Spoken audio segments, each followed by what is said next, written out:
ഉണ്ണികൃഷ്ണൻ പോറ്റിയും ജോൺ ബ്രിട്ടാസ് എംപിയും തമ്മിലുള്ള ബന്ധം പരിശോധിക്കണമെന്ന് UDF convener Adoor Prakash. John ബ്രിട്ടാസിന്റെ എല്ലാ ഫോൺ രേഖകളും SIT പരിശോധിക്കണം. ഉണ്ണികൃഷ്ണൻ പോറ്റി സോണിയാഗാന്ധിയെ കാണാൻ പോയത് പ്രസാദം നൽകാനാണ്. തന്റെ മണ്ഡലത്തിലുള്ള വോട്ടറായതുകൊണ്ടാണ് പോറ്റിക്കൊപ്പം പോയതെന്നും അടൂർ പ്രകാശ് പറഞ്ഞു.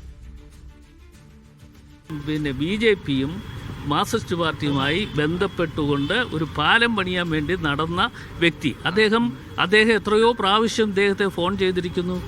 ആ ഫോൺ കോളുകളൊന്ന് പരിശോധിച്ച് അങ്ങനെയാണെങ്കിൽ അതുകൂടി അന്വേഷണം നടക്കേണ്ടേ? ഈ ഉണ്ണികൃഷ്ണൻ പോറ്റിയുടെ ഫോൺ കോളുകൾ വെച്ചുകൊണ്ട് നിങ്ങളൊന്ന് അന്വേഷണം നടത്തും. എൻ്റെ നിയോജകമണ്ഡലത്തിൽപ്പെട്ട ഒരു വ്യക്തിയാണ് ഈ ഉണ്ണികൃഷ്ണൻ പോറ്റി.